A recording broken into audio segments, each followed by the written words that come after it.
প্রিয় বন্ধুরা, আজ আপনাদের আমি এমন একটি গল্প শোনাব যেটি আপনাদের অনুপ্রাণিত করবে। লামিয়া ২৫ বছর বয়সী, সুন্দরী, পরিপক্ক এবং দৃঢ়চিত্ত। ঢাকার লঞ্চঘাট তার জীবনের পরিচিত স্থান। ভোরের আলো ফুটতেই লঞ্চঘাটে মানুষের ভিড়, লঞ্চের হর্ন এবং ঢেউয়ের আওয়াজ সবই তার কাছে পরিচিত। তার বাবা আফসার উদ্দিন ছিলেন লঞ্চঘাটের কুলি।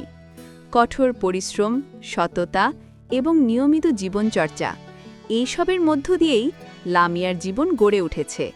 তিনি বলতেন, লামিয়া, মনে রাখো, মানুষের জন্য কিছু করা এবং নিজের সততা বজায় রাখা সবচেয়ে বড় শক্তি। লামিয়া পুলিশ অফিসার হিসেবে প্রতিষ্ঠিত। তার চোখে দৃঢ়তা, মুখে শান্তি এবং কাজের প্রতি নিষ্ঠা। লঞ্চঘাট তার কাছে সবসময় মনে করিয়ে দেয়, মানুষের জীবনকে নিরাপদ রাখা কোনো ছোট কাজ নয়। ডিউটির সময় লামিয়া প্রথমেই লঞ্চঘাটের ভিড় ও ব্যস্ততা পর্যবেক্ষণ করে। মানুষের ভিড়, লঞ্চ ওঠানেমা, চিৎকার চেঁচামেচি সবই চ্যালেঞ্জ। একদিন হঠাৎ লক্ষ্য করল একটি শিশু একা হয়ে গেছে। দ্রুত এগিয়ে গিয়ে শিশুটি নিরাপদ স্থানে পৌঁছে দিল। অভিভাবকরা ধন্যবাদ জানালো। সিনিয়র অফিসার বললেন, লামিয়া, তুমি সত্যি সাহসী, নতুনদের জন্য তুমি উদাহরণ। লামিয়া হেসে বলল, আমার কাজ শুধু মানুষের নিরাপত্তা নিশ্চিত করা। লামিয়া প্রতিদিন শারীরিক ব্যায়াম, দৌড় এবং কৌশল অনুশীলন করতেন।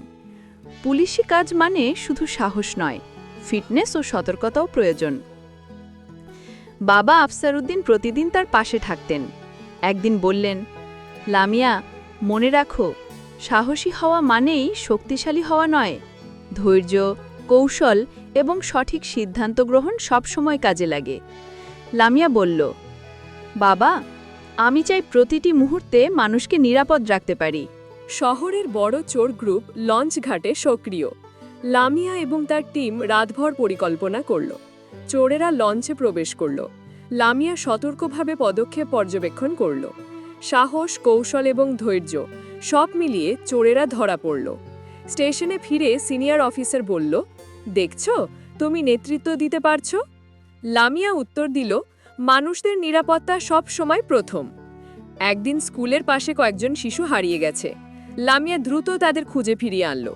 অভিভাবকরা ধন্যবাদ জানালো। এক বৃদ্ধা মহিলা বললেন, তুমি সত্যিই সাহসী। লামিয়া বললেন, মানুষদের নিরাপত্তা নিশ্চিত করা আমার কাজ। শহরের মানুষ ধীরে ধীরে তার প্রতি আস্থা দেখালো। এক রাতে লঞ্চঘাটে ভারী ঝড় বৃষ্টি। লামিয়া এবং তার টিম ডিউটিতে। ঝড়ের মধ্যে লঞ্চে অসংখ্য যাত্রী আটকে আছে। লামিয়া দ্রুত ব্যবস্থা নিল। টিমকে নির্দেশ দিল, প্রথমে শিশু, মহিলা ও বয়স্কদের নিরাপদ জায়গায় নিয়ে যাও। আমাদের কাজ মানুষের জীবন বাঁচানো।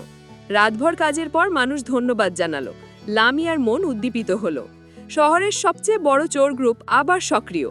লামিয়া গভীর পরিকল্পনা করল। রাতভর ডিউটি, নজরদারি এবং চোরদের পদক্ষেপ পর্যবেক্ষণ সব মিলিয়ে চোরেরা ধরা পড়ল। সিনিয়র অফিসার বলল, লামিয়া, তোমার সাহস সত্যিই অনুপ্রেরণামূলক। লামিয়া উত্তর দিল, আমাদের দায়িত্ব মানুষকে নিরাপদ রাখা। লামিয়ার পরিচিত একজন শহরের সৎ ব্যবসায়ী, সততা, আন্তরিকতা এবং মানুষের প্রতি দায়িত্বশীলতার জন্য সুপরিচিত, তাকে বিয়ে প্রস্তাব দিলেন। বাবা আফসার উদ্দিন বললেন, লামিয়া, তুমি যে সাহস দেখিয়েছ, জীবনের এই যুদ্ধে ভালোবাসা ও সমঝোতাও গুরুত্বপূর্ণ। লামিয়া সম্মতি দিল। বিয়ে শান্তিপূর্ণ ও সুন্দরভাবে সম্পন্ন হল। লামিয়ার জীবন এখন সেবার পাশাপাশি প্রেম ও পরিবারের দায়িত্বে পূর্ণ।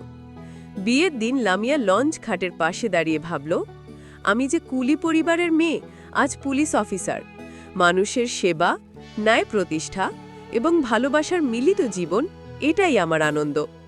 বিয়ের পর লামিয়া তার স্বামী, সৎ ব্যবসায়ী জনাব শাকিলের সঙ্গে নতুন জীবন শুরু করল। শাকিল সততার সঙ্গে ব্যবসা পরিচালনা করতেন এবং মানুষকে সাহায্য করতেন। লামিয়া বলল, আমাদের কাজ শুধু নিজের জন্য নয়, সমাজের জন্য। শাকিল হাসলেন, তুমি যা করে যাচ্ছ, আমি সবসময় পাশে থাকব। বাবা আফসার উদ্দিনও খুশি ছিলেন। তিনি বললেন, লামিয়া, দেখছো তোমার কঠোর পরিশ্রম আজ ফলেছে। তুমি শুধু নিজের জন্য নয়, পুরো সমাজের জন্য গর্বের উদাহরণ। লামিয়া ডিউটি চালিয়ে যাচ্ছিলেন। প্রতিদিন নতুন চ্যালেঞ্জ, ঝড় বৃষ্টি, দুর্ঘটনা, সবই তার জন্য নতুন অভিজ্ঞতা। একদিন একটি লঞ্চ দুর্ঘটনা ঘটল। লামিয়া দ্রুত ঘটনাস্থলে পৌঁছাল। তার নেতৃত্বে সবাই যাত্রীদের নিরাপদ স্থানে পৌঁছে দিল। শহরের মানুষ ধন্যবাদ জানালো। তিনি বললেন, আমাদের কাজ শুধু দায়িত্ব পালন নয়, মানুষের জীবন বাঁচানো। লামিয়া লঞ্চ ঘাটের পাশে দাঁড়িয়ে চারপাশের মানুষ, লঞ্চের আওয়াজ এবং বাবার মুখ চিন্তা করল। সে বলল, আমি যে কুলি পরিবারের মেয়ে, আজ পুলিশ অফিসার। মানুষের সেবা, ন্যায় প্রতিষ্ঠা এবং পরিবারকে সম্মান দেওয়াই আমার আনন্দ। লামিয়ার গল্প শেখায় যে সংগ্রাম, কঠোর পরিশ্রম, সাহস এবং পারিবারিক সমর্থন দিয়ে জীবনের সব বাধা অতিক্রম করা যায়। জীবন হতে পারে অনুপ্রেরণামূলক, সুন্দর এবং অর্থপূর্ণ। প্রিয় বন্ধুরা, গল্পটি ভালো লাগলে অবশ্যই বন্ধুদের সাথে শেয়ার করবেন। ধন্যবাদ।